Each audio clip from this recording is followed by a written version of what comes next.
Hello, everybody, and welcome to the CineChat Podcast. My name is Declan and Nick. With me, as always, is my co-host Nick White. Hi, Declan. So today, this is the fourth episode of the podcast, if I'm remembering that correctly. And we have to start off, obviously, by addressing our horrific scheduling that we have on this CineChat podcast. We are not very consistent. We are extremely aware of this. Me and Nick are talking about this all the time, and what we're trying to do now is nail down a schedule where we can do this every week and make sure we have an episode of a kind for you guys every week. And hopefully they'll be out. Is it on the weekend? I think we're sort of planning to go for that. Yes. So what the idea is, we have like a 2-week rota schedule going on. So for 1 week we'll have a episode of the podcast, which is what you're listening to now, a full episode of the podcast as per usual. And then the week after that we're going to have a smaller little segment which is going to be focused on one topic in particular. So it's not going to be like this regular podcast where we take all the news and big reviews, things like that. We're going to take more film and TV topics and discussion points and focusing them into one smaller episode that will maybe be around half an hour to 45 minutes, something like that. And we'll release them in the other weeks. So we're going to alternate each week between each one. And hopefully that means that we'll be able to have more production and more things coming out every week for you guys. So again, don't take our word for this completely. It's still in the experimental phase. We're going to try it, see how it goes. But I actually have a good feeling about this. Yeah, me too. I'm really excited, and hopefully good things to come for this channel. Fingers crossed. Yeah.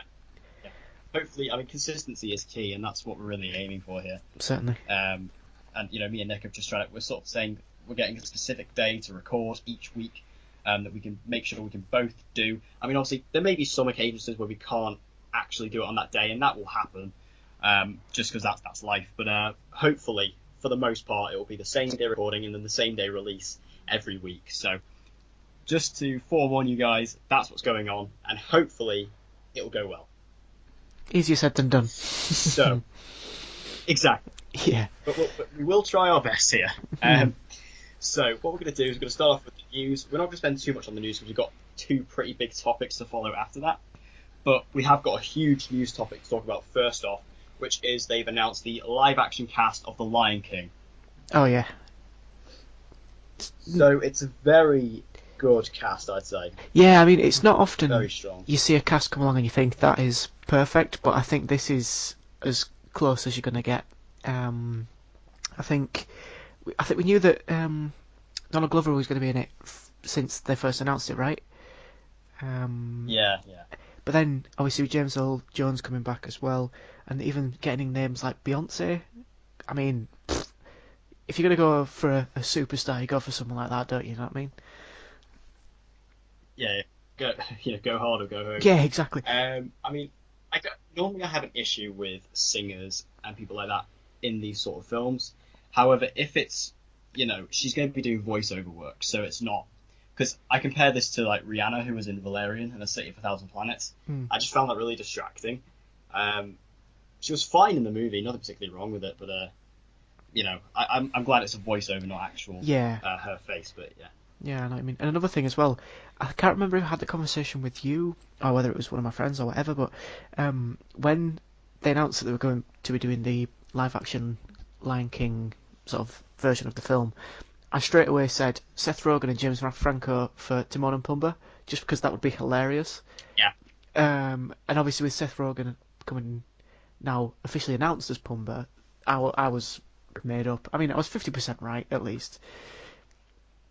But even then, Billy Eichner, I think he's going to be Ace. So, I don't know. I'm excited. It's just a shame it's so far away.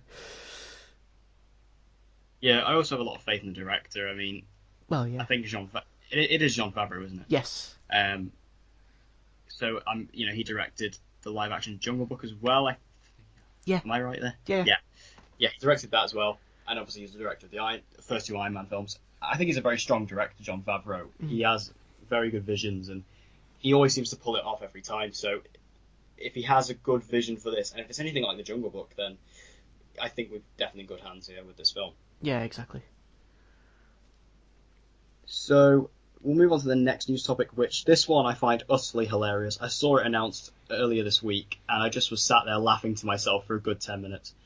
And that is that Michael Bay is directing, or at least his studio is taking on a Dora the Explorer live action film. Which, I mean, when I first heard of this, I was like, what, really? Is this a joke? But I was like, Yeah. this is the guy who does Transformers, and now he's doing this. And I don't know why I find it so amusing. I think it's such an odd pairing. It's because I don't think I remember seeing an episode of Dora the Explorer with any lens flares, so that's going to be interesting. I mean, I have heard rumours that they're trying to cast Brenton Thwaites as Diego, which is, I mean, how they've managed to sort of envision that, I don't know. Considering how there is a bit of a race difference there. Don't want to bring up whitewashing, but that would kind of be crossing the line there. And also, I mean, if this is real and this comes out, I will watch it because I just want to see it. Like, when I think I read it from, it was actually you that retweeted something. I was like, what? And I genuinely didn't believe it. But so as I've read more into it, it's like, how could they possibly put a concept like that into a proper film? Like, is it going to be more child friendly? Are they going to do like a gritty, more realistic version? Or how do you approach it? Do you know what I mean? Like... It's like the kids who watched Dora the Explorer when they were younger. They're all grown up now. They're going to have a dark version. Yeah. Because, I mean, if we're just going to get a Dora the Explorer film full of explosions and just massive visual effects, then I think that'll honestly be a wonderful thing. I mean, I know it's not the same thing whatsoever, but I think, like, the way they approached Power Rangers this year... yeah. You know, obviously they kept a lot of the elements very similar to how they originally did it, but then I absolutely loved that film, and I think they did something really well with it. Yeah, I did. I really like that film. I defend that to the day I die. I think it's really fun. I really do. I can talk about it. I think that's probably a topic for another day, isn't it? But like with that, it was probably when I left the cinema. Sorry, I kind of was thinking that was the most fun I've had in a film for a long time. Just because you go in without any expectations, because you know that it's probably going to be silly, but then when it was actually good at the end of it, you're like, okay, that's pretty good. Yeah, I really like all the elements, because even though it was a more darker, grittier take on the Power Rangers, I loved it. It still had a lot of fun, lighter elements to it. I mean, they literally have the original Power Rangers theme in it. Yeah. When they all roll out in the Zords. Yeah. And it's only there for about 5 seconds, but it's really, really funny. It's worth it. And also, I think one of the biggest things with that as well was the cast. I think every single member of the Rangers were extremely well cast. Yeah. They all had really good chemistry. They were all unique. They all had depth. They all had development. And that really helped kind of bond with them. Yeah. So, yeah, I thought... I love that film anyway. And anyway, that'll actually link to a topic that we're going to talk about later in the episode today, because is it Dacre Montgomery, who is the Red Power Ranger, was in Stranger Things Season 2. But we'll get on to that. Indeed. We will later. So, next bit of news. I don't even know how we got on to talk about Power Rangers. But anyway, it I'm glad we did. We have the casting for Shazam, finally. This has kind of been a long time coming. We've known this movie's been happening ever since the original DC slate announcement back in 2014. We knew this was happening, and we finally have the movie because we got a release date last week. We also got a director recently, and now we have the main leading man, and it is Sean Levi. Am I getting that right? I feel I've just said that completely wrong. It's not Sean Levi, is it? That's the director. It's Zach Levi. Zach Levi, yeah. Zach Levi. I have right, okay. Not the director of the Night at the Museum trilogy, another guy. So Zach Levi is an actor, not a director, and I haven't really heard of him before. Never really know. I know he was in a show called Chuck, and that's as far as it goes for me. I don't know. But based on his look, I like it. Yeah, I could say he looks very similar to the guy that plays Black Bolt in Humans, I think. He does, yeah. He has that kind of look about him. Yeah, Anson Mount. But yeah, I think he... The only thing I want to see... the thing we have to wait for now, really, is the casting of Billy Batson. True. Because to be honest, Billy Batson's the make or break of that film.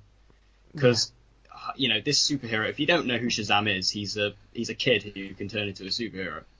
And, if the kid is a bad actor, I just think that's going to ruin it completely. No matter how good Zach Levi is, no matter how good the film is, that is kind of the central thing. And if that fails, then, so I think they have to play it really well with this child actor casting. Yeah. By maybe go down the Stranger Things route. I don't know. Going back to that, just get one of the kids from that. I don't know. I think, or maybe one of the kids from It. I don't know. Just someone who we know is good. Just someone who's reliable. A reliable kid actor. That's definitely what you want to go for. Yeah, I was going to say, like, at the moment, I think Hollywood's going through quite a good spell in terms of producing child actors, because I think that's one thing that they always say, in show business, you don't work with children or you don't work with animals. But, like, I think specifically as well, Logan, Daphne, who, I can't remember her bloody surname, but the little girl, yeah, that's it. The little girl that played X-23 was phenomenal, like, absolutely outstanding.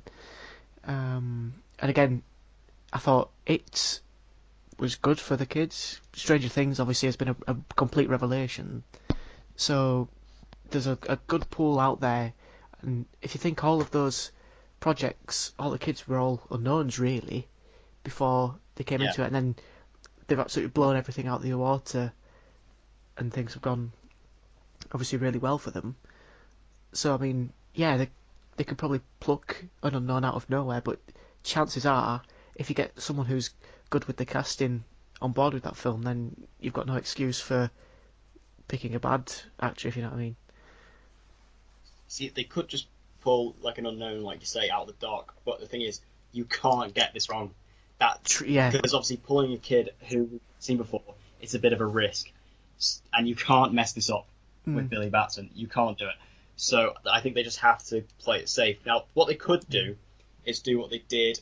I don't remember what the exact storyline was from DC Comics. I don't really read comic books myself. But there was a comic book storyline where Billy Batson was the same age and looked the same as Shazam. So they could go down that route, but I don't know. I think that would upset a lot of fans if they did that. So it's a difficult one, but like I say, I think they just need to get a kid who is reliable, who is good, a strong actor, get him there, and we'll be fine with Billy Batson. Yeah. But also, I really like the director choice as well, which is David F. Sandberg. He's actually a very small-time horror director. He did Lights Out, and he did Don't Breathe as well. Oh yeah. So, and they're both highly regarded horror films. I haven't seen them myself. I don't like horror because I'm scared. But I think that's a good choice because it's like James Wan. He's directing Aquaman. I think these horror actors or horror directors coming in to do these bigger budget DC films is quite an interesting choice, and I think that's what we're trying to replicate here. And also the release date is April 2019. So yeah, not too far. Actually, whilst we're talking about this, I've just had a notification come on my phone, saying that Shazam has added Annabelle Creation star Grace Fulton to the cast in the role of one of Billy Batson's friends. Oh. And she... You heard it here first. Well, there you go. That's a breaking story. That's actually interesting because David F. Sandberg directed Annabelle Creation as well, actually. Well, there you go. So, and also one thing I want to mention as well: the release date of April 2019. I think that's the only DC movie from the original slate that's stuck. Yeah, that's a good point. Like that was announced. That was announced for April 2019 3 years ago, and every other film has either been moved or completely shelved. Like even Aquaman moved, and even though Aquaman's been pretty much on track, it did move. But Shazam is staying on track, so fair enough. Yeah.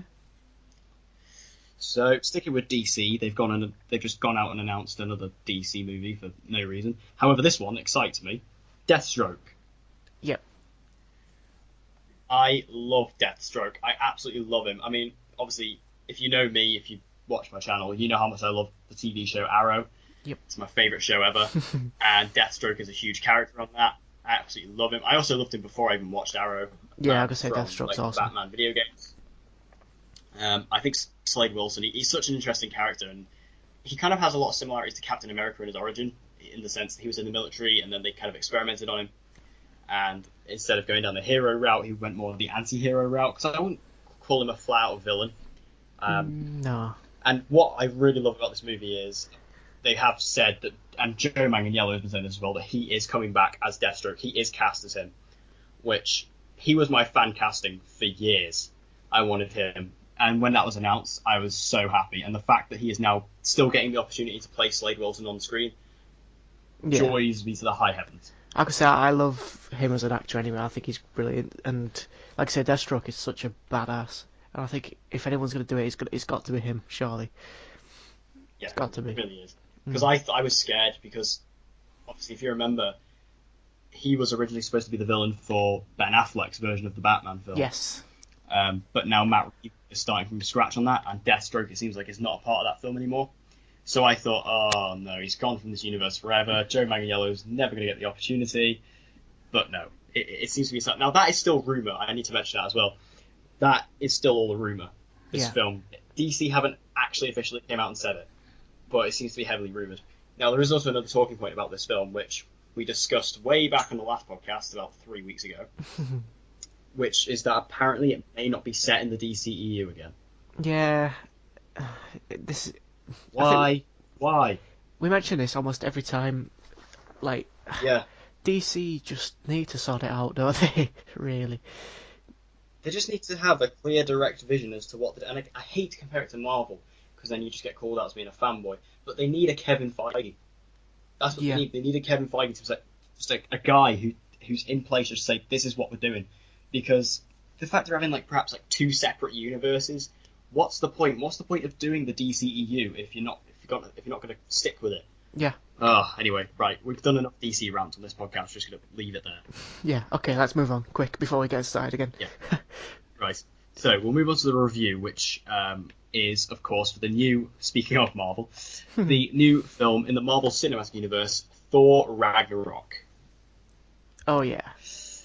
So this was actually my most anticipated Marvel movie of the year in the MCU.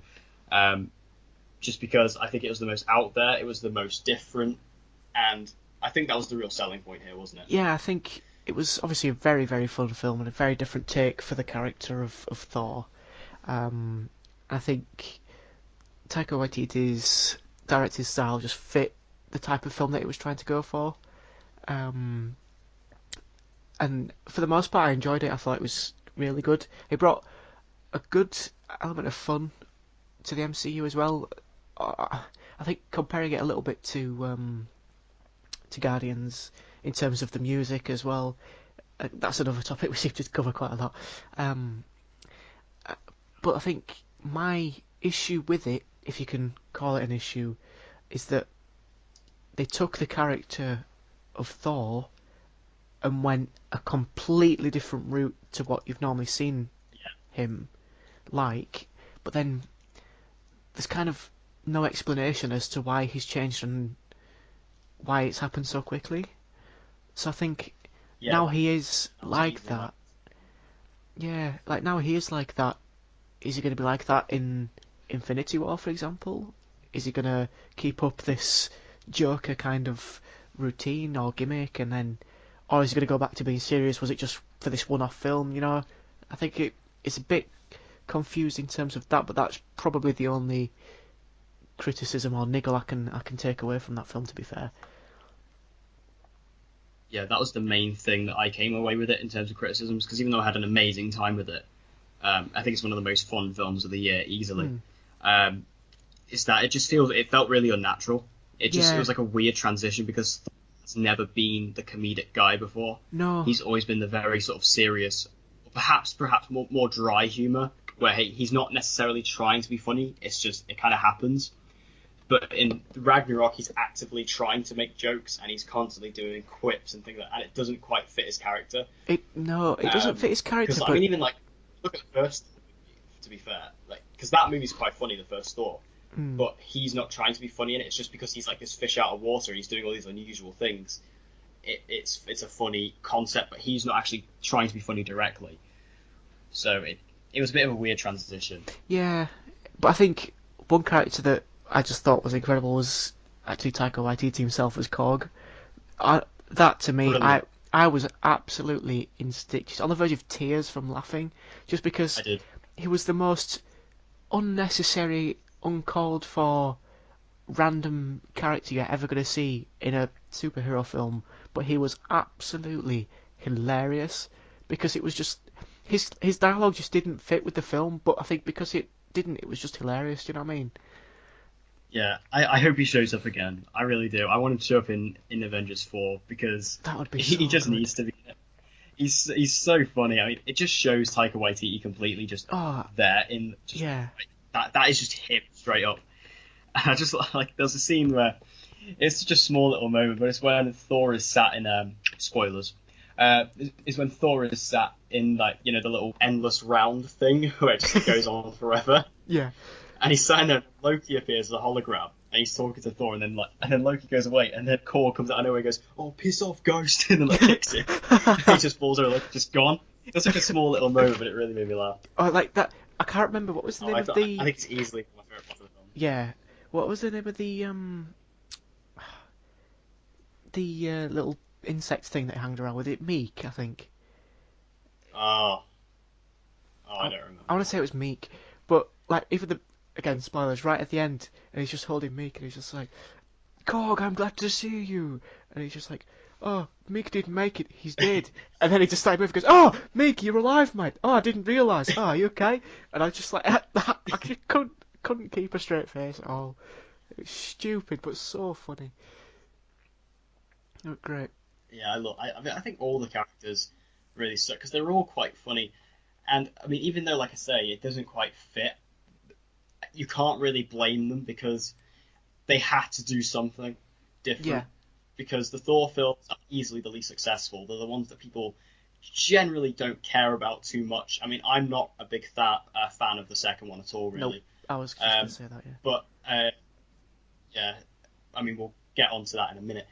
But they had to do something. They had to change it up, You and see, kudos for them for doing it. I think they absolutely nailed it in terms of the concept of the planet the film is based on, because they sort of alluded to the fact that it's where unloved things are thrown away. It's where things Yeah, are sort of collected and forgotten about and then left to fend for themselves. That almost is the perfect metaphor for Thor and Hulk's involvement in the MCU so far. Because obviously, as I love characters, that. they're fantastic, but then their push in the films haven't really been that great, if you know what I mean. Like, obviously, Hulk's only had his own film once, and again they had to He's recast. completely irrelevant. The great contact with the MCU now. Yeah, exactly. And then obviously the Thor films, like you were saying, haven't gone brilliantly. Yet in the Avengers, they're great characters. So I think having them two team up to try and I don't know relaunch them as individuals in the MCU was very clever, and then having them go on to that planet where it's where unloved things go, it's kind of like, yeah, we appreciate everyone hasn't really liked these people so far, but now that they are here, this is why this is going to be a better film because we've changed their characters completely, we've done something different, but look at how good they are now. Do you know what I mean?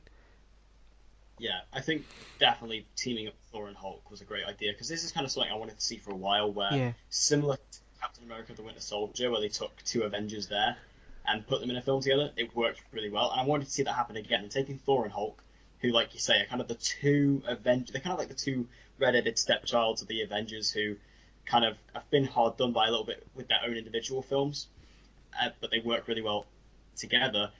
So putting them in a film exclusively together works really well for them. And I think Hulk really is the best he's ever been in Ragnarok, easily, just because of how they managed to implement. They managed to do Planet Hulk. I mean, it wasn't mm. completely Planet Hulk, but it was the most Planet Hulk they could have done, really. Yeah, exactly. And this has now kicked off what they're saying is a three-story arc for the Hulk, so that's going to continue in Infinity War and then Avengers 4. Yeah, I kind of hope we get more Hulk, although that may be wishful thinking. Um, but I honestly think Mark Ruffalo as Hulk. I always liked him, and now I love him. yeah, definitely. Also, another character I really liked was Valkyrie by Tessa Thompson. Yeah, Um, she was great, really yeah, good. quite interesting. Um, I thought I thought she could have been used a little bit more. But I don't know if I don't know. Yeah. Not sure. I mean, I think she had a really good connection, with Thor in the fact that she was actually from Asgard and Yeah. she was, was a Valkyrie. Did we ever find out her name? I Am I think she completely was forgetting that? just no. I think she's just referred to as the Valkyrie, isn't she? Or one of the Valkyrie. I don't think she had a I name. mean, either way, I think. I mean, she didn't need one. She was amazing. No. Yeah. Yeah.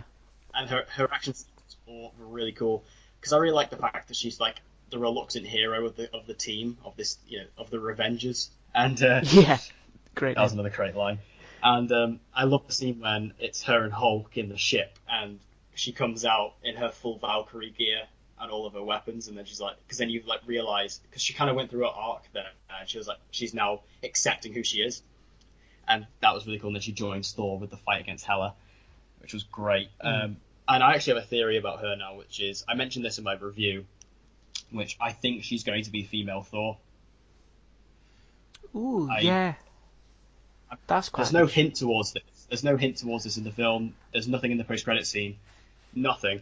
I just foresee it coming because Natalie Portman, who plays Jane Foster in the MCU, she's female Thor in the comics, but it's not like they're going to use her again because one, she's not interesting, and two, Natalie Portman clearly does not want to do these films anymore. Yeah. Otherwise, she would have been in Avengers 2, and she would have been in this film. True. So clearly, she doesn't want to be there. Whereas Tessa Thompson is a character who is very much liked by everybody. She's an absolutely badass character, and I think that she could definitely hold her own. Yeah. I think she could definitely carry her own film in Phase 4, Phase 5, whenever they decide to do female Thor. And that's who I want. I really want Tessa Thompson. Yeah, definitely. Can we also very quickly talk about the fantastic, almost unbelievable cameo by Matt Damon? Oh, that was brilliant. I mean, this was slightly spoiled like a week ago because this kind of came out. What a brilliant cameo See, that was. I genuinely missed that completely. Absolutely erupted. Yeah, same. But I genuinely missed that. I did not see that he was going to be in it. I did not see that at all. Really. I don't know how I've been able to avoid that. So then, when the scene was there, I was racking my brain for ages thinking, hang on, is that... No. Is it? No. Wait. Yeah. What? And it just being that mix of confused and... It was such a funny idea. Yeah, it was great. But I mean, also... I love that scene where it's like you have Loki as Odin, and then he's watching like the reenactments of Thor: The Dark World. It was really. But the guy who plays Thor is one of Chris Hemsworth's brothers as well. I'm sure I thought it was. Yeah, not Liam, the other thought one. it The other one. What's his The name? other, the other not famous one. The other not famous Hemsworth, yeah, pretty much. But yeah, Yeah. funny. Jeez. Plus, that was actually quite funny because the scene they're doing there is from Thor: The Dark World. It's Yep. Loki's death from Thor: Yep. The Dark World. And I think what that actually was is that Taika Waititi basically taking the mick out of how serious that was. Yeah. In comparison to obviously the extremely light tone of Ragnarok. So that was really funny. Yeah. However, I'm worried for Matt Damon now because I actually wanted him in the DCEU. Going back to that, I actually wanted him as Green Arrow. So I don't know if that's ruined it now. Nah, I but think. we'll see. Anyway, I that's don't think. completely irrelevant. Yeah. Yeah. So, shall we talk about the villain, which is Hela, played by Cate Blanchett? Very good. Yeah. I'd argue one of the best Marvel villains yet. Yeah, I'd agree with that. I don't think she is Not the as good best. as the Vulture. No. I love the Vulture. He is my favourite. I think I said this. 100%. I agree. Same with me. I couldn't agree more. Because, I mean, I love Michael Keaton as an actor. I absolutely adore him. Yeah. And he is really good as the Vulture. Especially because he was such a humanised villain as well. Yeah. But anyway, we'd go check our very first episode of the podcast for more thoughts on that. That was our Spider-Man episode. But yeah, I think Hela, Cate Blanchett, she did a really good job there, and she was having a lot of fun, which they're always the best kind of performances, I think, is when you can see the actors having fun. Yeah. And that is exactly the same, I think, with everybody in this film. Like Chris Hemsworth, I mean, he's come out in public and said that he got tired and bored of playing Thor, and that's why he wanted to do Ragnarok because it was more fun and different. And he was So given you could clearly see him having so much fun. they were given a lot of freedom to improvise as well. I'm sure I read that somewhere with the Dark Yeah, World, it's not Dark World. 5% improvised. Yeah, that's a huge amount. So the fact that they got That is away a with lot. that, yeah, the fact that they got away with it and absolutely got it spot on, I thought it was great. Yeah, because you wouldn't be able to tell that that's improvised. If you watch the No, film, you wouldn't be able to think. You wouldn't look at that and go, "Oh, that's definitely improvised." Like no, that, you would think it's written down, that's scripted. But it's not. Apparently it's 85% improvised, but that's a which testament to that how. is a huge chunk. Yeah, but it's also a testament to like Chris Hemsworth himself. Like I know we were just saying about how different it was for the character. Yeah, that's fine, but to be naturally funny is a skill, and obviously Chris Hemsworth's got it in Yeah, bucket loads. He's just not really had a chance in his roles in Hollywood yeah, yet to show how funny he actually is. yeah. Sort of in between in between Age of Ultron and this film, he's done quite a few comedies and like a small handful of comedies, and he is really good in comedic roles. And like I said, in the MCU, he's never really had the chance to explore that. Whereas in this, he does, and you can see how much of a funny guy he actually is. Hmm. And I'm really glad he got the chance to show that and it just plays off really well with his chemistry with all the cast as well. His chemistry with Mark Ruffalo, and then his chemistry with Tom Hiddleston, and they are all clearly quite funny as well, and quite good improvisers as well, and the way they improvise off each other. Because I think the scene, when where Thor and Loki are in the lift and they're talking about the get help thing. Hmm. Really, Yeah, I reckon that was completely improvised. yeah, definitely. Just because of the way they go back and forth. And also another one is where Thor and Hulk are having that petty argument, where they're just throwing petty insults at each other in that room, in like Yeah, Hulk's room. Like I reckon that was completely improvised as well. yeah, yeah, it was good, funny. Got a bit of a Hulk innuendo in that scene as well, which was interesting. Which bit? Where Oh, apparently, gets a look at Hulk's downstairs area and yeah, yeah. makes a little remark about that. I wonder if Mark Ruffalo was mocapping that and he just walks past, and then that's just what Chris Hemsworth just said. That'd be quite funny. That would be I'd love hilarious. to see like the B-roll. Yeah, I could say, but it's got a hilarious blooper reel. Yeah, I can't wait for the Blu-ray now. Yeah, So also I think visual effects is another standout part here because that when you look at like the final action scene, it's amazing. Like it is pardon the pun, it is a marvel of hey, special effects there. Hey, and it really is. It's yeah, it's quite mind blowing actually, because there's so much going on, and you have so many characters, and you have armies going up against each other, while having all these like explosions and like fireworks with Valkyrie just going on. And also, Thor loses an eye. Where did that yeah. come from? I don't know. I wasn't expecting that. I wasn't at all. But yeah, I think that final action scene with the whole visual effects. I mean, obviously they take notes from Guardians. You can see that. But I still think this film is very different to Guardians. I think it manages to stand out. I mean, yes, it's very inspired by Guardians. You can tell that's obviously the inspiration there. Yeah. But I think it manages to stand on its own Oh, definitely. because for me it kind of felt like a different kind of humor to Guardians. Yeah. Um, it felt different, so that's fine. And I think overall, Thor Ragnarok was such a good choice. And even though, like, keep bringing it up, it didn't quite fit with the continuity of the character, it works better overall. It definitely balances it out.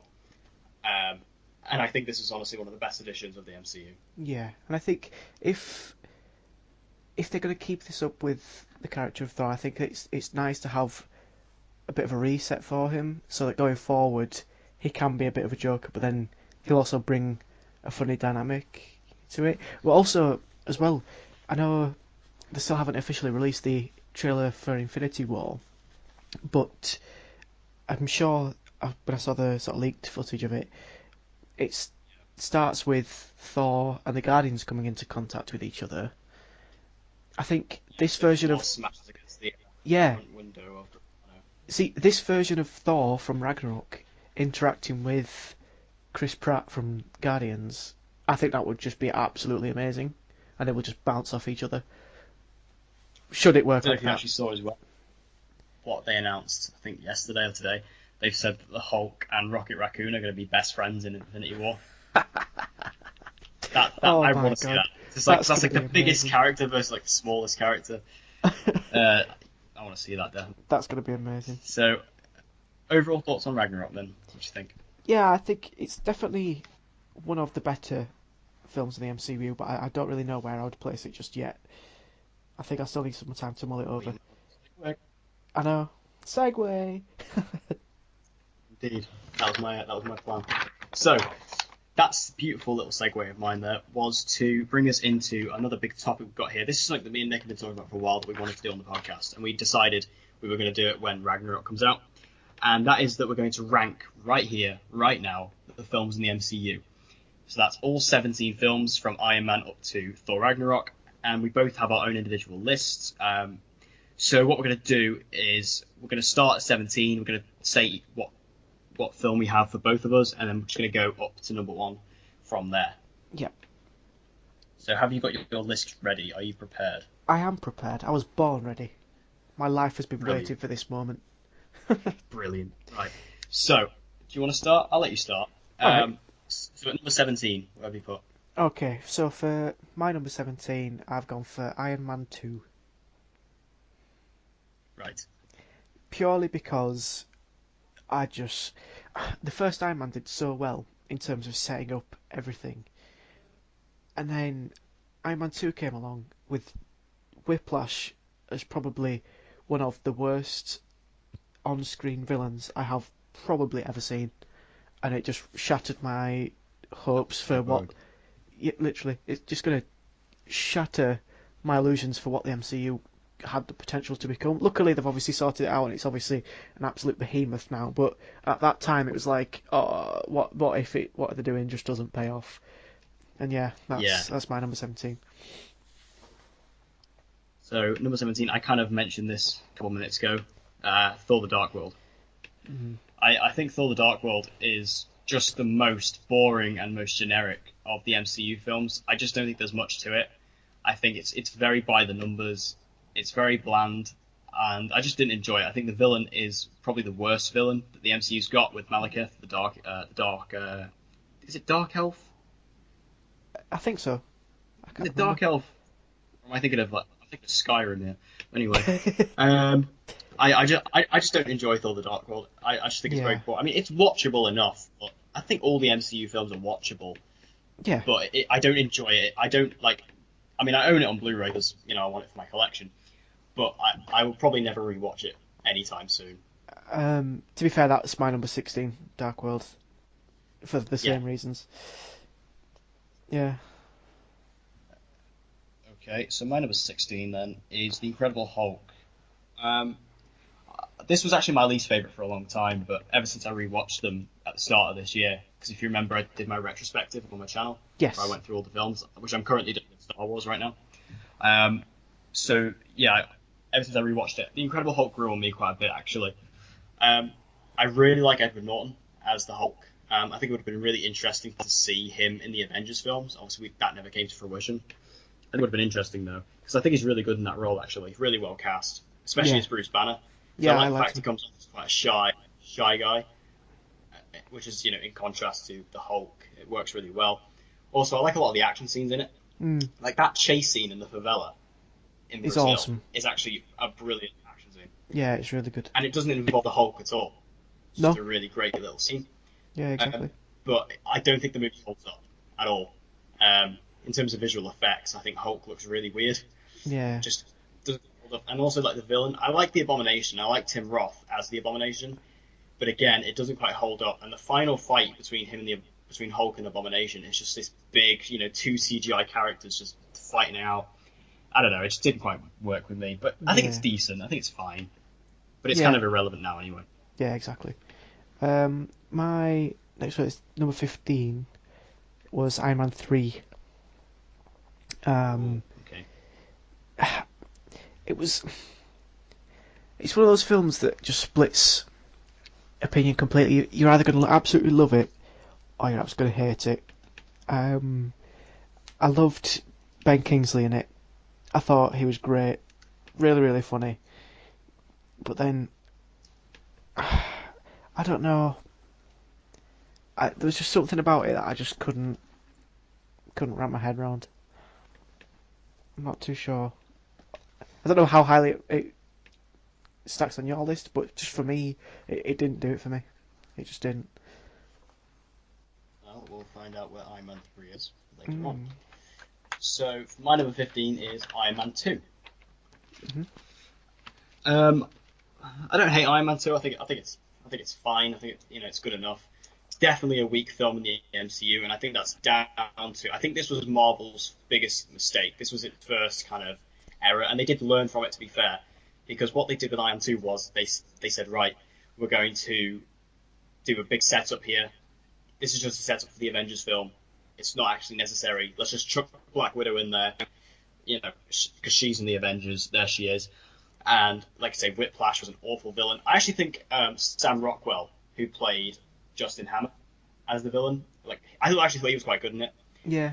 Also introduced War Machine, who obviously became a pretty substantial part of the MCU later on. But in the end, I think this is definitely Marvel's biggest mistake as far as films go, and it's easily one of the weakest. Yeah. But I think 3 I've mentioned so far are the weak ones of the MCU. Every other film now I think is pretty decent from Yeah. this point on. Yeah, I was just about to make the same point. I think when we get past my next two, then it was difficult for me to start ranking them. The next one for me, number 14, was Incredible Hulk. Again, I think we're getting quite similar so far in terms of within such of a couple, but Yeah.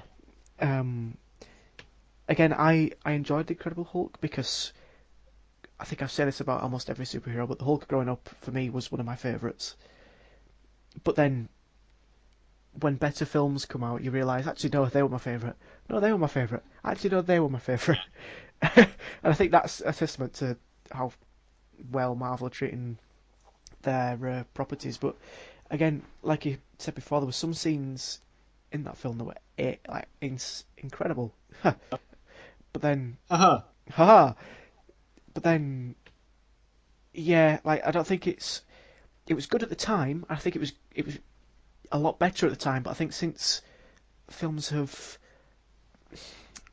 Marvel have upped the game in terms of obviously budgets and CGI, and obviously technologies have improved, I don't think the film has stood the test of time. I think it's struggled in terms of its, like you're saying, with the looks and the CGI, and that's obviously natural, and that's just how films go. But again, there was some parts of it that lacked, and I think I've put it at 14 purely because I don't think it deserves to be right at the bottom. But it's still, see, I think the bottom few are one up, and then the rest of them are just another.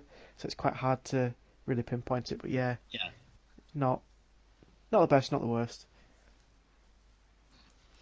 Yeah. Okay, so okay, right, I'm going to switch them around. Okay. Oh, he's gone for it. Right, 14. I'm going to do it. I'm going to swap those around. Last minute change here. 14, Thor. Ooh. Thor is actually, I think Thor, even though I've just swapped it around, I think it actually is probably one of the most underrated MCU films. It's very good. Considering how, for all the Avengers setups, it was the one that's probably the most difficult to do. It's the most obscure, it's the most weird, it's a different realm of sort of characters and beings, and it's the Nordic god of thunder. And how are you going to make that? How are you going to make that fit into this world? And I think they did a really good job by turning it into a fish out of water story. And like I mentioned earlier, it is a very funny film in the sense, there's a couple of really great scenes where Thor's in a coffee shop and then he really likes the coffee, so he smashes a cup on the ground and demands another. That's a really great scene. And he busts into a pet shop and goes, "I want a horse," and then it's just and the pet shop guy's just looking at him like, "We don't sell horses," and then he says, "We only sell dogs," and he's like, "Well, give me one of those large enough to ride." And it's just it's kind of lines like that, really really funny stuff. Yeah. And I think even though the film doesn't have that much Thor in it, I don't think it needed it, because they wanted to humanize Thor. That was kind of the goal there.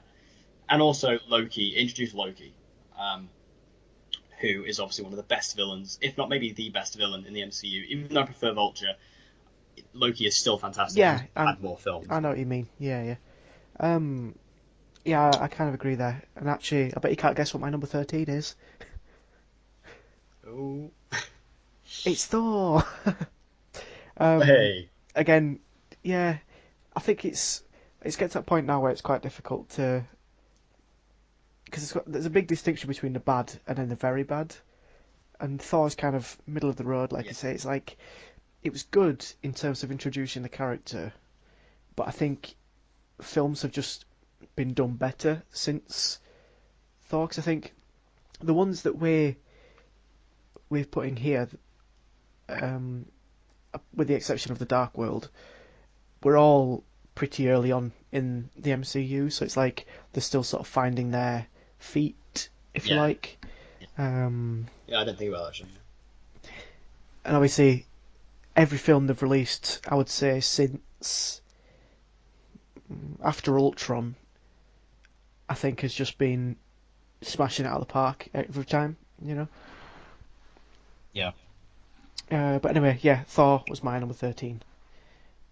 Uh, Well, speaking of, my number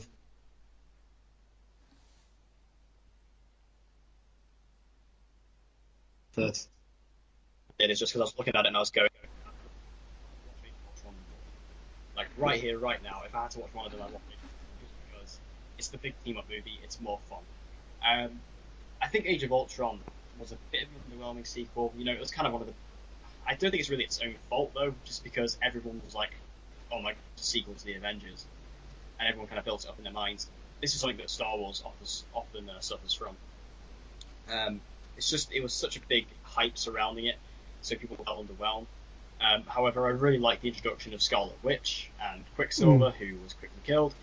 Uh, Vision is great, absolutely love Vision in it, and all the Avengers, seeing them again, I think they're all given good enough stuff to do, especially Tony Stark. You know, especially because he created Ultron, so it kind of he felt responsible. I really like that actually, and also I think Ultron we keep bringing up the villains, and even though Marvel hasn't really got great villains most of the time, we keep bringing up the good ones here. But I actually really liked Ultron yeah, me too. uh, because in the trailers he was kind of perceived as just being this menacing force, whereas in the film he's actually a bit more comedic, very comedic in fact. And he says one of my Yeah, favourite lines ever, which is "Keep your friends rich and your enemies witch, and wait to see which is which I really like that line. It's really good. So yeah, I think Age of Ultron is a good film. Slightly underwhelming, but still fun enough. yeah. I think. Do I want to change? No, I'm gonna say my number 12 was Ultron as well. Funnily enough, again, I enjoyed it. I At some points I thought it was better than the first Avengers. I'm gonna say, but then No, I actually have an opinion as well. I said that for ages. I mean, sorry to interrupt your place here, no, don't but worry.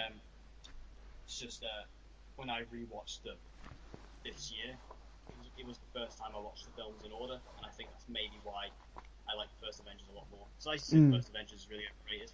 Now I wouldn't. I still say it's slightly overrated for what it is, yeah, but I understand why it's a lot better now. But yeah. Um, but I think my favourite part of Ultron was where all the Avengers just sat round after the party, where they're yeah. Oh, all that's insane. Yeah, with the hammer and all trying to lift Thor's hammer. That to me was, I think, my favourite part of any. Maybe that's an over exaggeration, but that to me was my favourite scene, definitely of that film, because it just showed yeah. the bond between them all, and I think that's something you don't get because they're either too busy arguing or fighting. There's not much time where they're just being normal with each other. You know what I mean? I just love it. I love it when Cap goes like it's his turn and he like slightly budges it and Thor's face just drops. Yeah. Really, really funny. Yeah, I love that scene. So that was your 13, right? Yeah. Yes. Wait, what was that? No. Yeah, Number 13. 12. Number 12. Oh yeah, okay, yeah, okay. Okay, so my number 12, which this may be a bit low for some, but then again it might not be. Guardians of the Galaxy 2. Void. I love it. I really do love it. I rewatched it the other day. It's great. It really is. It's a fantastic film. It's a great sequel. There's some amazing action in it. The comedy is top notch. It has some really great emotional moments, especially when it came to Yondu. Yondu's death was a very emotional scene. I felt. Also, again, I think Kurt Russell was a really good villain in it. I actually really liked Ego the Living Planet because I was always wondering. We found out that Ego was kind of going to be the villain in it, and we were like, how are they going to do that? Are they going to Yeah, make him a man, or are they going to do the actual planet? And they did both. Um, and that was really interesting. I think it really did pay off really well. And I think all the cast did really well. Obviously, they have now set up Adam Warlock, which is a huge thing for the MCU. That is huge. yeah, So yeah, I think Guardians 2 is great. Is a great film. I don't think it's as good as the first one, really, but it's still a great sequel and a great addition. yeah. I agree. Um, my number 11 is gonna be Captain America: The First Avenger. Um, Ooh. Obviously, the Captain America films are probably up there with the best in the MCU. But out of the three, the first one is, I would say, the weaker one. That's why I'm putting it. I'm not gonna say at the bottom because obviously we're almost halfway through. But like, to me, it's it's the weakest of what the ones are that I've got left to talk about. I feel. Um, Again, it was good. As origin stories go, it's fine. You've got no gripes. This sets up things nicely. Um, Kind of did throw it out there just so that the rest of the Avengers would make sense, kind of thing. Hence why they called it the first Avenger. Even though it wasn't the first film in the MCU, which always kind of confused me a little bit. But yeah, I mean, there's not really much to say about Captain America because I think it's just one of those films that's just yeah.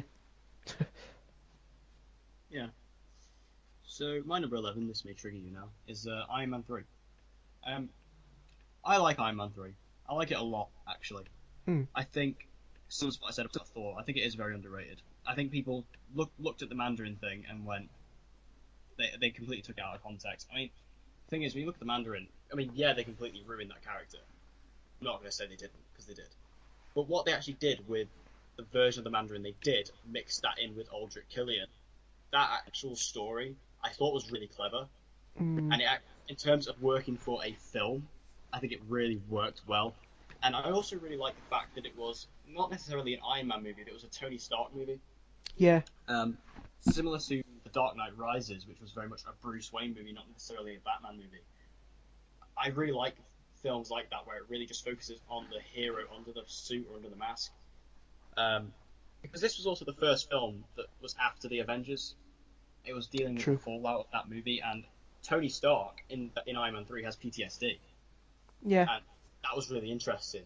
Also, I like the fact it's a buddy cop movie, and my favorite thing about it is that Shane Black directed it, and I yeah. love Shane. He's a brilliant director, especially if you've ever seen The Nice Guys. Brilliant film. Mm. So yeah, I Yeah, like Iron Man 3. I I do. think I think I might have been a bit harsh on it, putting it so low, but I think yeah. I mean, I understand. Like I said, it's one of those films that's just going to be divisive. You're either going to like it or you're going to hate it. I don't think there's any sort of middle ground, unfortunately. Yeah. And I'm on the negative side of that, but there you go. Um, yeah, 10 for you. number 10. This is where now I found it quite difficult because now it's just saying which ones I like the least out of them, as Yeah. opposed to. Yeah. So I think at this point I'm going to put the original Avengers as my number 10. Whoa, Um, that's gonna make people angry. yeah, I think whew, I really enjoyed it.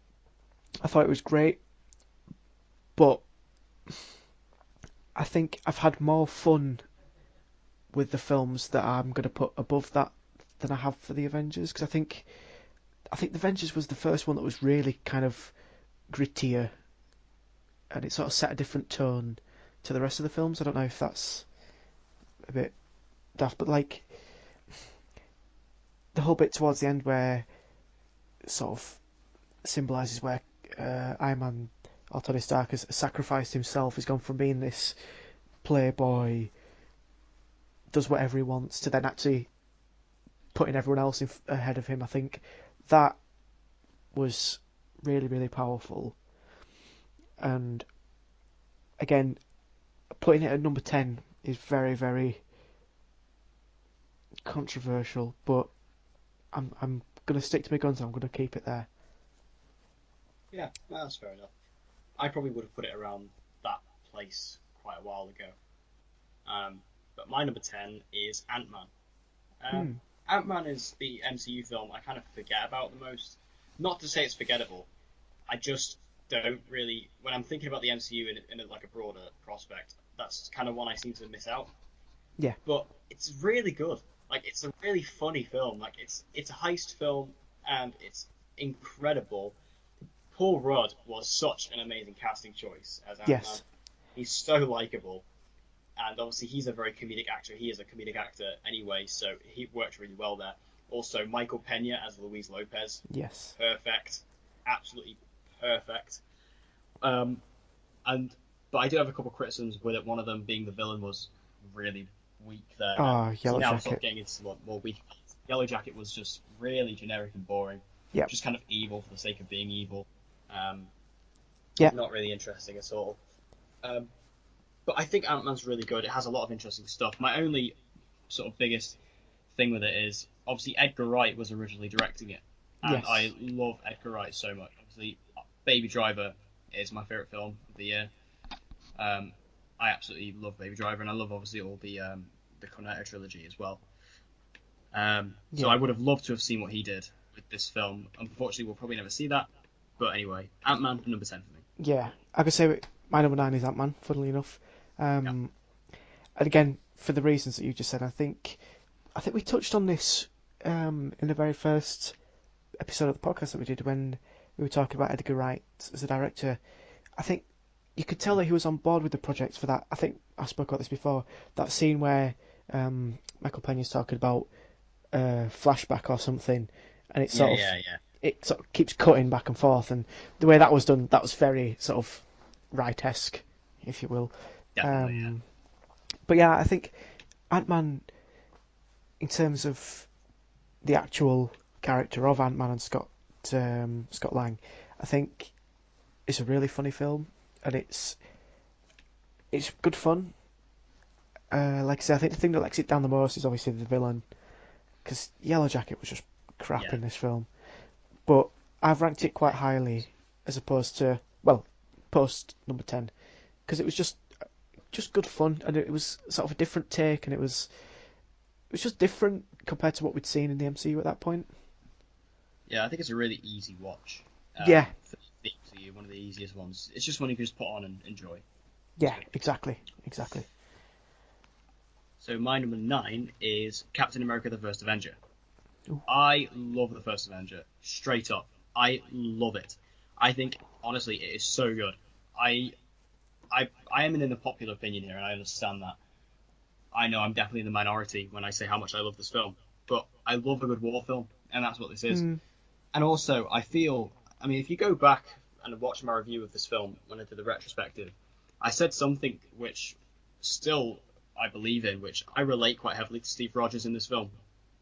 And that is a personal connection with me, and I really like that. Also, I thought all the action was great, because it was a really grounded superhero film. It was probably the most grounded one that we had. I mean, Iron Man was pretty grounded considering, but I really like how this was, just fist combat and things like that. It wasn't, any sort of technology, because obviously it was World War II. Yeah. Also, I think Red Skull was a pretty good villain. Not a great villain, but he was decent enough, and obviously this introduced the Tesseract as well.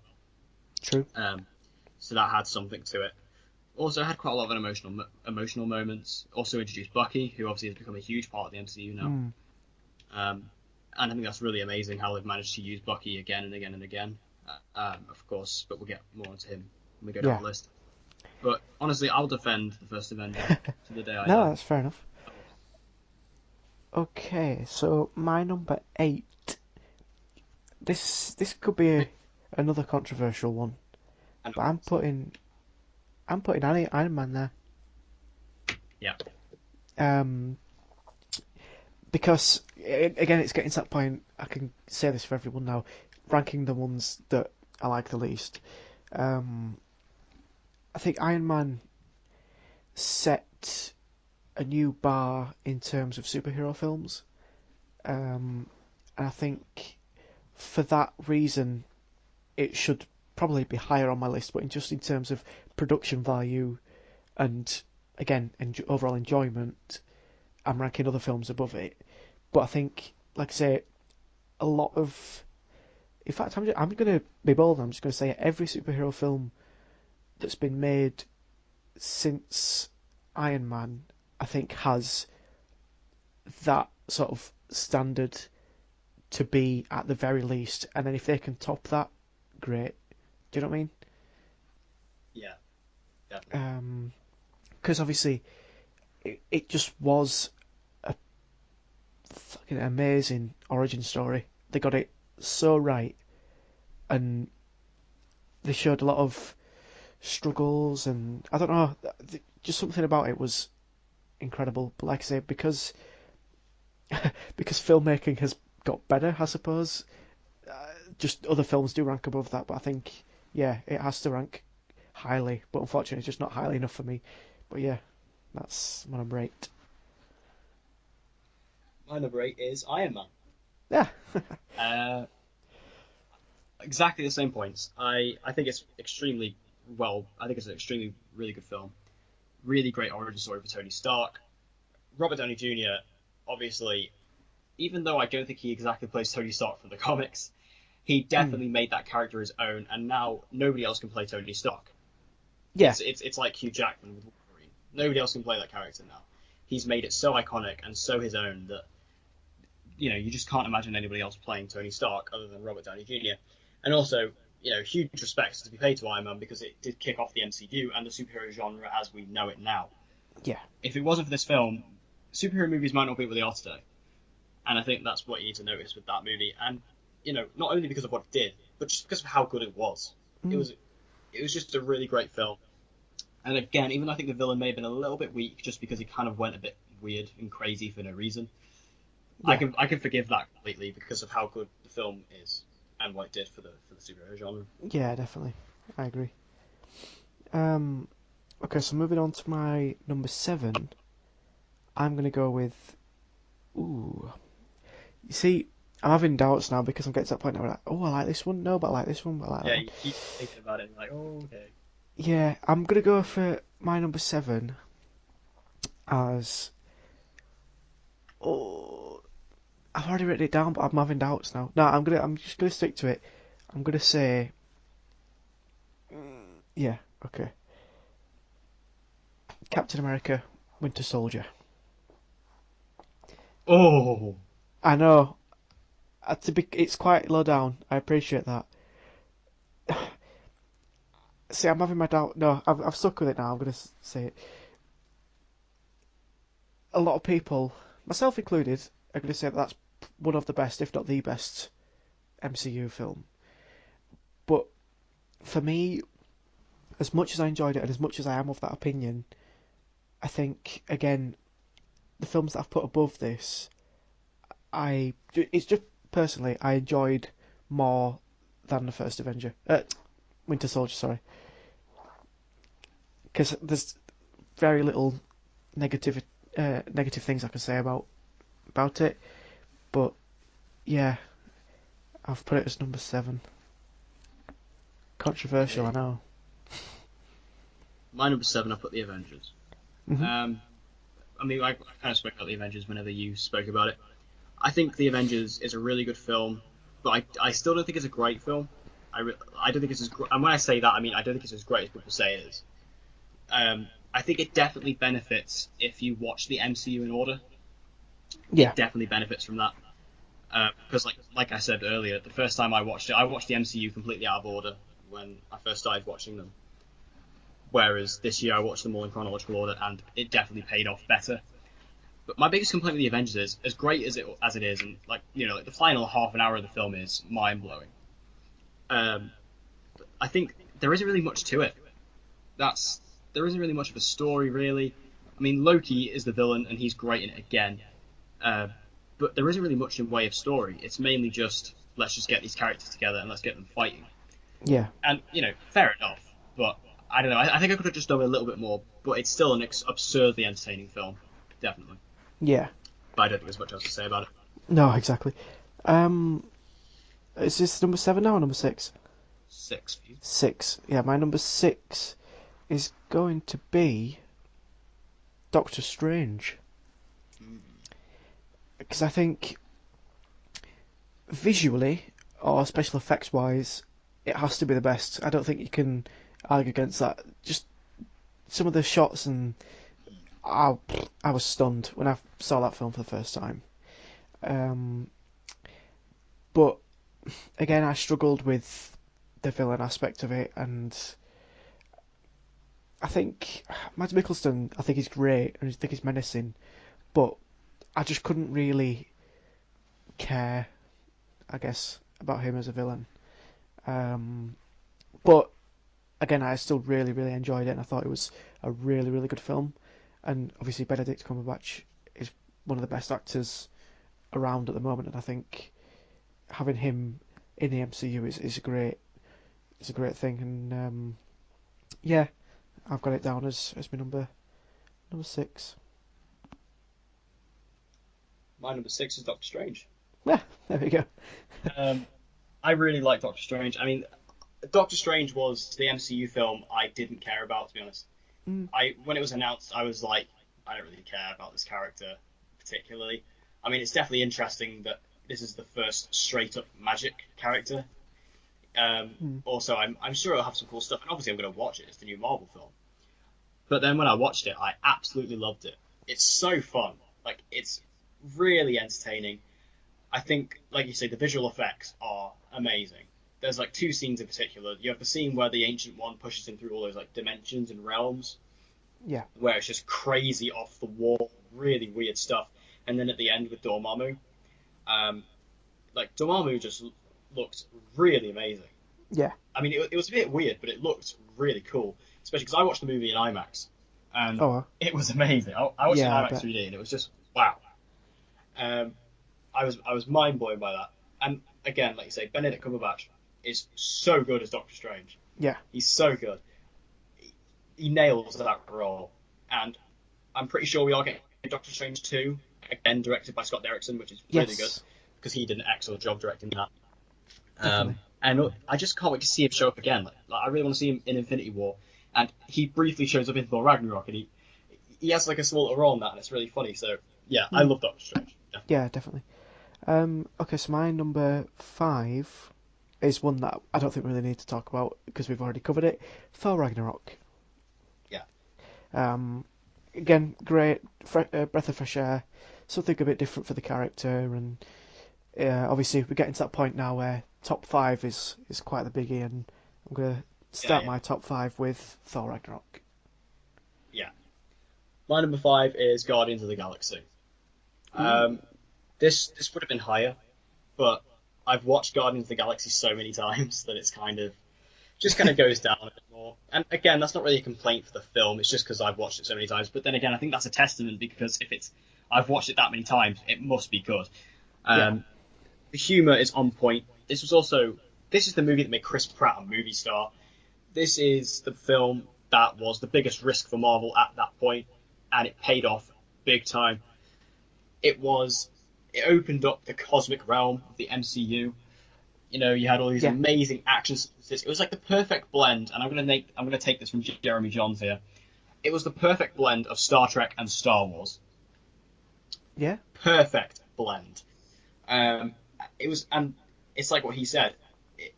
That is what it would be like if them two combined. It'd be Guardians of the Galaxy. And I think the way those characters instantly became kind of household names, really, and A-grade superheroes. Along the ranks of perhaps Batman and Spider-Man, was pretty incredible considering how they were probably D-list superheroes before the film came out, and now there's probably some of the most popular superheroes out there right now. And I honestly think the film did wonders for the superhero genre because now, like we mentioned, where Thor Ragnarok was very inspired by it. You can see the effects among the superhero Mm. genre now, of trying to make it more light, more funny, and so it seems like we're maybe getting out of the dark superhero slump that we were in for a while. Yeah, yeah, I agree. So yeah, Guardians my number 5. Okay, so my number 4 is Guardians of the Galaxy number 2. I love both of those films, as obviously you'll be aware the fact that they are in my top 4. Yeah, The second one, see, I know it got a lot of criticism in terms of being a sequel, but I thought as sequels go, it was almost as good as you're going to get, to be yeah, fair. Um, Obviously, they did a bit of character progression more than what you've already seen, but obviously not a huge deal. But I thought it was just good fun. The music, again, something that's so yeah, powerful about the first film. Again, the music was great. I thought the characters were all really funny. And I found it one of the funniest films in the MCU. Maybe until Thor Ragnarok came along. But yeah, I mean, I loved it. I don't think there's much else that needs to be said about it. I know you covered it quite perfectly when you ranked it, but yeah, I mean, I loved it, and that's why it's my number 4. Okay, I'm just debating whether to swap 4 and 3 around now. Steady on. Oh, I don't know. I really like that film a lot. Ah, man, I'm in a bit of a dilemma here. Right, I'm just okay. Right, this is just how I've ranked it. This may change. I mean, this all may change. Number 4, I'm going to go Captain America: Civil War.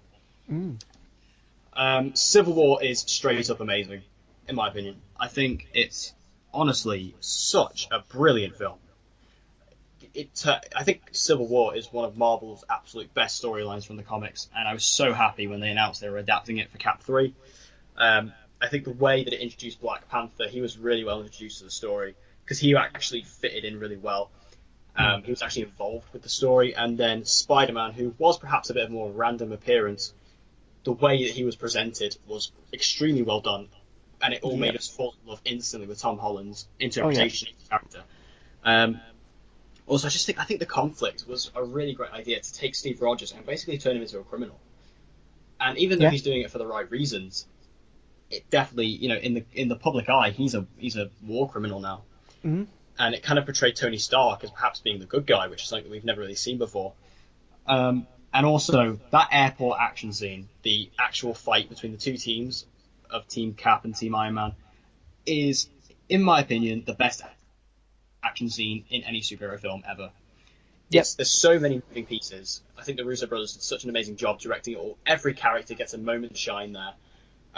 It's all extremely well directed, extremely well acted, and I couldn't get enough of that scene. I've watched it so many times. Yep. Um, and one thing I will defend about it as well is Baron Zemo as the villain. You have to watch the film a few times to appreciate it. Because Yeah. when you watch it the first time, I mean, I hated him as a villain when I first watched it. I was like, he didn't really make sense. He was a bit random, but the thing is, you do have to watch it a few times to actually really understand what he's doing and what his plan is. And then Yeah. once you understand it, you actually realize he's actually a pretty good villain. Yeah. And he's a very subtle villain because he doesn't actually have any powers. He doesn't have a suit. He doesn't actually fight anybody.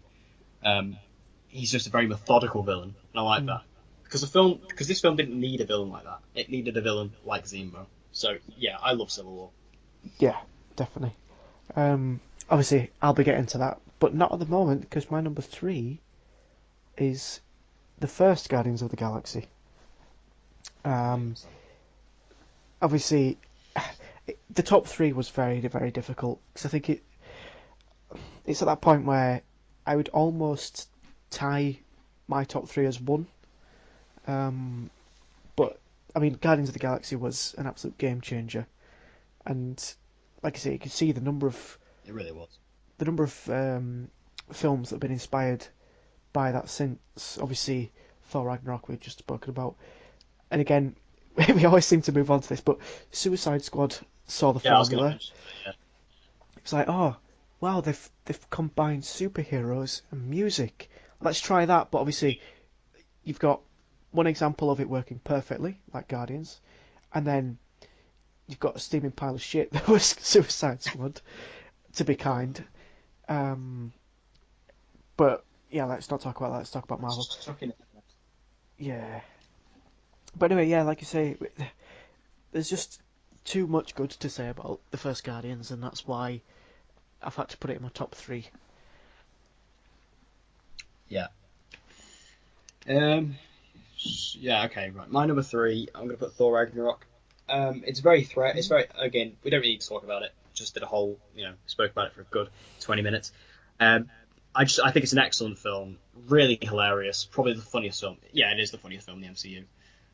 It did wonders for the Thor character, and it's just a really fun time and enjoyable. So yeah, that's my number Yeah, 3, Thor Ragnarok. cool. Alright, so my number 2 is Captain America Civil War. Okay. Like you were saying, I absolutely loved it. I think I saw it at the cinema 4 times, I think. Oh really? Because I just couldn't get over how amazed I was. Because, like you say, the villain was an interesting take. Like I say, in terms of Baron Zemo from the comics, nothing like what he Not should be. him. Absolutely nothing like what he should be. But I think the point of the film was obviously civil war, internal dispute. The film was about the two teams of heroes fighting for what they believed was right and what they believed was wrong. Right? Yeah. So the conflict is with them. So the film really didn't need a proper villain. But then when you take someone like Zemo, who's looking at things from the outside, again, linking everything back, it's like sort of a revenge sort of story. His sort of approach is just sitting back, pushing the buttons until they sort of broke, and watch them fight to then separate the ones that were really after, and then trying to go for them. I just thought everything about it was amazing. And then, like you were saying, the introduction of Spider-Man, I whelped when it sort of the whole scene cut, and then the music was playing.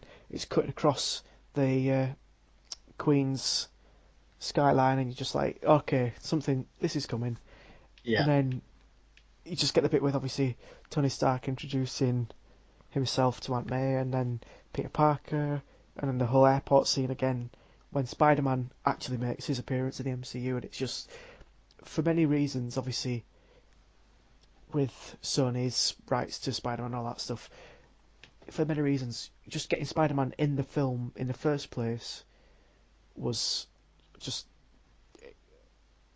I don't know. There's just something about the fact that they actually got him eventually, finally, and then just what they've done with the character, I'm so grateful for. But obviously, as you can probably suggest by now, we'll talk about that in a minute. Yeah. So my number 2 is Captain America: The Winter Soldier. Now I will say that I do, like you mentioned, I will say The Winter Soldier is the best film in the MCU. Hmm. It was my favourite for a while until this year. Yeah. Which obviously, I mean, I can see now that we both have the same number 1. Yeah.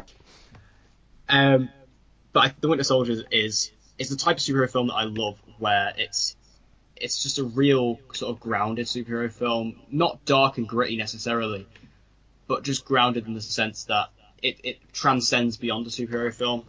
Like, I think the Dark Knight trilogy is like this. I even say Wonder Woman's like this as well. Hmm. And I love superhero films like that, and I love how this was a conspiracy spy thriller, very in the style of the '70s films. And I think the way, like I mentioned earlier, the way they teamed up Cap and Black Widow, really interesting. That was an interesting choice, but definitely one that paid off. Because Chris Evans and Scarlett Johansson have great chemistry, and you can see that in that film. Also, I think the way that this introduced the Winter Soldier, they managed to bring back Bucky, same actor who played him in the first Avenger, and obviously they've managed to use him again in Civil War. He'll show up again in Infinity Yeah. War. I wonder if he'll show up in Black Panther. I'd like to see him in Black Panther. That would be cool. But he was a great villain, I thought, and he has some of the. I'd say he is the character who offers the most impressive action scenes of any character in the MCU. I think he lends himself to such cool action sequences. Um, and I think The Winter Soldier overall is brilliant. Such a good film. Yeah, And I will say it's the best in the MCU, but it isn't my favourite. yeah. I would say I think I was very harsh to put it as low as I did, but like I say, in terms of I'm basing my enjoyment of the film as opposed to how good the film is, because I think obviously, like you say, Winter Soldier has to be the best, if not no, one of the best, if not the best. Um, but yeah, that's fair, solid shout. But obviously, moving on to number one, which is the same for both of us, and that is Spider-Man. Spider-Man: Homecoming. Yeah, it, I think we obviously spoke about this in detail a few weeks back, but it was just so good. Like for the character of Spider-Man, like I sort of touched on a couple of minutes ago, getting him involved in the MCU is an instant success because obviously Spider-Man is probably one of the most, if not the most iconic superhero out there, as opposed to like obviously Superman and Batman and everything. But for Marvel, I think when you think Marvel, you think Spider-Man. Yeah. And they just got it perfect. Like I think we've spoken about this before. The original Spider-Man films they made, they kind of got a good Spider-Man but a crap Peter Parker. Andrew Garfield Spider-Man, good Spider-Man, good Peter Parker, shit Spider-Man, or I can't remember which way around. You know what I Yeah. mean? But then when you got to Tom Holland, it's just perfect all the way throughout. You've got a geeky teenager struggling to get by, and it's played perfectly by Tom. And then you've got a confident, cocky, naive Spider-Man and the other sort of side of the coin, and have just combined it perfectly. Again, the Vulture, one of my favourite villains to appear in the MCU. You've got the whole sort of love triangle sort of thing Yeah. going on, and then obviously there was the big twist where Liz was chuffing Vulture's daughter. I still didn't see it coming, and every time I watch the film, I don't see Oh, it coming. probably my favourite Um, scene in the film, actually. yeah, it's great. And then yeah, there's just so much good to come out of that film. I mean, yeah, it's far from a perfect film, but in terms of the character, it's the most perfect they've got a character, I feel. Yeah, definitely. So yeah, my number one also Spider-Man: Homecoming. Um, I had so much fun with it. I think they just nailed it, completely nailed it. They completely nailed the characterization of both Peter Parker and Spider-Man. Mix that with the fact that they nailed the casting choice with Tom Holland, who could play, like you said, both of the parts at equal level. Yeah, He was a great Peter Parker, and he was a fantastic Spider-Man as well. And that is what is core for sort of these superheroes who have a big life as a person and then a big life as a hero. Um, that's why I think Ben Affleck is a great choice as Batman because he is a really good Bruce Wayne and he's a really good Batman as well. Um, yeah, but I think that, like I say as well, the Vulture, one of my favorite comic book movie villains, my favorite villain in the MCU, or at least within the films, because the Netflix shows do have some pretty awesome yeah. villains. Um, but definitely the best one in the films, without a shadow of a doubt. I think everything, like I said, I think the love triangle is something that works really well in this film in particular because it's a high school movie, Yeah, and I really enjoyed the high school vibe of it because that was something that we never really got with the other two Spider-Man trilogies or Spider-Man series films, because Peter Parker always felt so much older than he was supposed to be, and we never really got those high school elements, which is what this film really exactly. played off of. Yeah, Um, and I think that love triangle was one of those things that played off of it really, really well. Also, Tom Holland, he's such a good actor. he He's is. so good. He's so enthusiastic. He's so young. He's fresh. You can see that. You can see how passionate he is about this, and you can see that by the way he just gets himself in trouble with Marvel all the time because he's so excited and he's so passionate that he ends up just saying stuff he shouldn't actually say. Um, but it's just because he's so excited and so passionate about it, Yeah, and I love him. I think he's great. And also, one thing I want to talk about as well is the suit. I think the suit is amazing. it's cool. It's Obviously, we really know he's cool. gonna get a new suit in Infinity War. We see it in Homecoming. Um, but I really like that suit that he has in Civil War and then he wears for a majority of Homecoming. Mm. It's really great. And overall, I think Homecoming is an amazing film, and it is my favourite film of the Marvel Cinematic Universe. Yeah, me too. There we go. Done. There you go. That's the ranking. 17 films. It was good. I enjoyed that. So we have now the upcoming for this week. So there's only one film out this week, for me at least. So you can check back on Saturday morning on my channel for the review of this film. I'm just going to plug myself there. We have Murder on the Orient Express. I'm watching this tomorrow as I'm recording this. I'm really excited for this actually. I've never seen any of the other ones. I've never seen or I've never read the book, but the cast is phenomenal. Yeah. All-star cast. I mean, Daisy Ridley, who I absolutely love, obviously, for many reasons. Also, Kenneth Branagh is directing it and also starring in it. Johnny Depp's in it. Michelle Pfeiffer's in it. Judi Dench is in it. Everyone's in it, and I think it's a great concept. I really love a good murder mystery, and mix that with that amazing cast. I think there's definitely onto a winner here. Yeah, definitely. I think, obviously, it's one of those iconic books, but unfortunately, I've never read it, like you say. But I'm really excited for the film purely on cast power alone, because there's some huge names in there. Yeah. Obviously, that can only be a good thing, and Yeah. yeah, I'm definitely going to check it out. I think that'll actually allow it to make quite a bit of money as its star power. Mm. I mean, I would say Johnny Depp, but I wouldn't quite say he's the powerhouse that he was these days. No, not anymore. I mean, 10 years ago maybe, but Yeah. not really now. Mm. But still, yeah, it has got a fantastic cast. I mean, Josh Gad as well, which I don't know how much that'll draw in younger audiences, because obviously he is Olaf from Frozen. Yeah, yeah. But whether kids will actually, I mean, I doubt kids will relate. And will kids actually go watch this movie? Probably not. I don't even I know what doubt the rating it. is. I don't know. That's a good question. I don't actually know what the rating is. I'm going to say 12 or 15. Yeah, it's one of the two.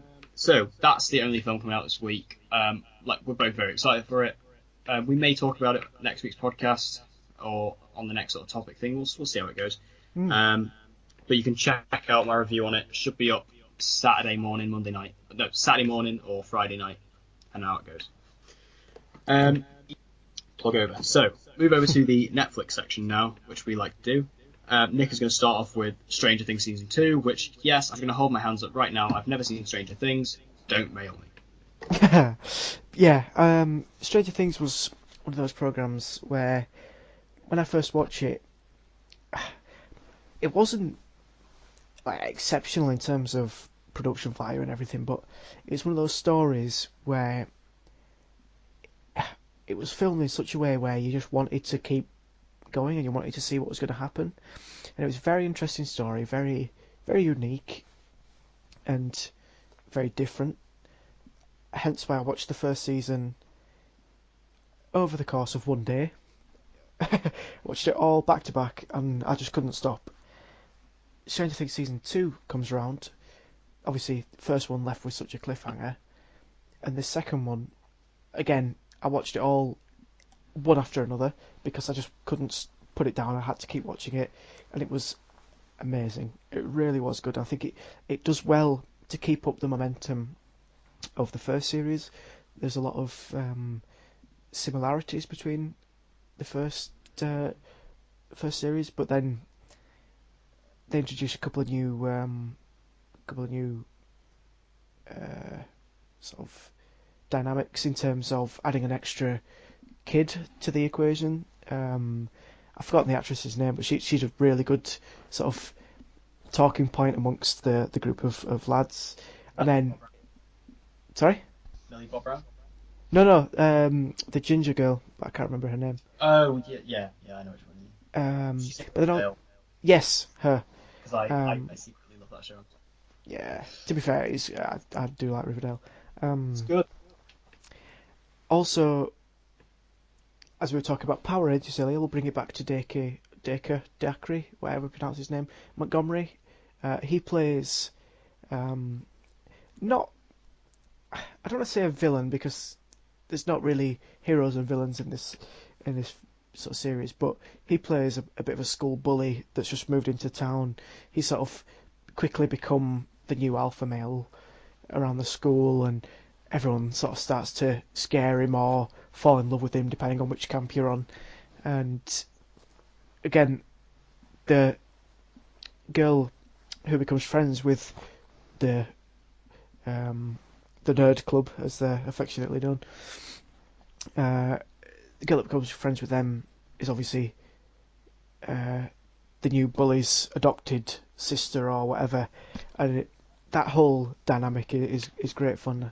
And in terms of keeping up how well it does as a series, I think Stranger Things is really, really up there in terms of the best thing you can watch on Netflix. I'm just going to go out and say that. I think it's absolutely amazing. And for anyone that hasn't checked it out yet, just go ahead and set aside 18 hours to watch both series because you will not regret it. Would you say it's better than season 1? I think it's as good as season 1. I think it's very difficult to say that it's better because the first one was the first show that I truly binged in terms of had to watch full thing start to finish, no gaps. I needed to know what was going to happen, and that was a testament to how good the first season was. And again, I had the same feeling about this second series, but perhaps not as strong first time around. But I think that's because you already know what's going on. You have a rough background as opposed to the first one. You're just like, what? Yeah. So you're more intrigued and therefore more inclined to keep watching. But again, second one, yeah, really good. Maybe not. I probably wouldn't say it's better than the first, but I would still say it is as good as the first. Yeah, I was just asking because I want to see, Mm. whether the hype surrounding it was, perhaps underwhelming. And also, I was on Instagram like a day ago, and I actually saw a lot of people saying they like season 2 more. So I Mm. just wanted to see your opinion. I think no, it's Um, definitely in line with it. Definitely, yeah. and this isn't actually in this section, but this is just seeing as we're doing heard it here first news. This has just come up. We were talking about Shazam earlier, and another bit of Shazam news has just come out, which is that Mark Strong is going to play the villain. Oh my god, that's ace. Perfect. I love Oh Mark Strong. yeah, me I think too. he's such a good actor. He's so funny. Oh, Like, I that's mean, obviously, ace. if you know me, one of my favorite films of all time is Kingsman: The Secret Service, and I love The Golden Yes. Circle as well. And he's so good in those as Merlin. So if he's playing this villain, brilliant. Oh, that is So amazing. happy. I love Mark So Strong. yeah, there you go. That's great. I love him as well. So that was Stranger Things. I've got actually three things here for Netflix Hmm. section, so I actually have to contribute this time. One of them I haven't actually seen yet, so I'll start off with that. But it's something I really want to see. That's out now, and it's called the Meyerowitz Stories. Hmm. I don't know if you've seen this, but it's a movie about it's a Netflix original film. It's got Adam Sandler, Ben Stiller, and Dustin Hoffman, and it's actually a film where apparently Adam Sandler's good in it, and Yeah. he plays a more serious role here, which he has proven in the past that he can do that. Hmm. Also, I love Ben Stiller. I absolutely love him. I think he's a tremendous actor. Anything he does, and I'm really upset because Ben Stiller's just done a film called Brad Status, and I don't think it's being released in the UK, or at least not for a while anyway. Um, Really? and I think it was only a limited release in the US, so I'm really upset about that. That's a But shame. anyway, I think the film, this Meyerowitz Stories, looks very interesting, and I'm definitely going to check it out as soon as I can. Now, the other two things are things that are both out now as well, and they are both to do with the British comedian Jack Whitehall. Um, Hmm. I love Jack Whitehall. He's my favorite comedian. I've actually seen him live. I saw him live this year, and the show that he did this year is now out on Netflix. So the one I've seen live is now on Netflix, Oh, cool. and it's called Jack Whitehall at Large. Definitely, if you love stand-up comedy, definitely check it out. It's he's hilarious. He's absolutely brilliant. I mean, obviously, comedy is very subjective, but I still think he's great, and he's quite a relatable comedian in the sense that what he jokes about is stuff that goes on in day-to-day life a lot of the time. So he's very, very good. And then also, to do with Jack Whitehall, he released a TV show on Netflix called Travels with My Father. Have you seen this? I've seen the first couple of episodes, yeah. It's really funny. I actually It's still haven't brilliant. seen the last episode yet, because me and my dad have been watching it together. And I'm just waiting for the last episode. In fact, I might see if he wants to watch it tonight. But it's brilliant. It's Jack basically going around the world with his dad, who is a very stern, very cold and blunt gentleman, older gentleman, shall we say. And basically, it's them going on a typical university gap year, as Jack Whitehall never had one. And he's taking his dad with him, and it's so hilarious. If you've ever seen the TV show An Idiot Abroad, which if you're from Britain, you'll know what that is. An Idiot Abroad is absolutely just a stuff of wonder. It really is. That's a good way of It's quite similar to that. Yeah, it's quite similar to that, except Jack Whitehall is a lot more intelligent than Mr. Carl Pilkington. But it's a really funny show, and I think these are a bit more relatable if you're British. As if you're American, you may not get some of it, just because it's British focused quite a lot of the time. But I think that's the same with any comedian from any country. So like American comedians, we might not get them, sort of thing. But yeah, both of those things. If you're a fan of Jack Whitehall or you're a fan of stand-up comedy, check out either of those things because he's brilliant. Definitely. So yeah, that's my contribution to the Netflix section. Brilliant. So I think that'll be it. Yeah, I think that's covered everything this week, hasn't it? Yeah, so that's probably our longest episode yet, and actually that was my favourite one. I've always wanted to do a live ranking of the MCU, so that's really fun. We'll probably have to do some more rankings in the future films. Like, we'll probably do like the DC ones once we get a few more out. Yeah, I think we've got to do Star Wars coming up soon as well. Yeah, maybe we can do that when The Last Jedi comes out. Yeah, I was thinking that. Yeah, so thank you guys for listening. We hope you enjoyed it. Like we say, we're going to try our best to stick to schedule now. We're really going to try. Basically, we have a day now where we've decided we're going to record, and we're going to try and get it out for the weekend every week. And like we say, we're going to alternate between the standard podcast and then the smaller topic-based discussion videos, which will be going up every other week. So hopefully we can stick to that, and we're going to do our best to. And hopefully you guys enjoy these new types of videos. We're both very excited about it. Just allows us to do something a bit different in a shorter space of time, so we don't have to put aside as much time. But yeah, hopefully you guys enjoyed it. I really hope you did, and we'll see you guys in the next podcast. Thank you. Thanks for listening. Bye. Goodbye.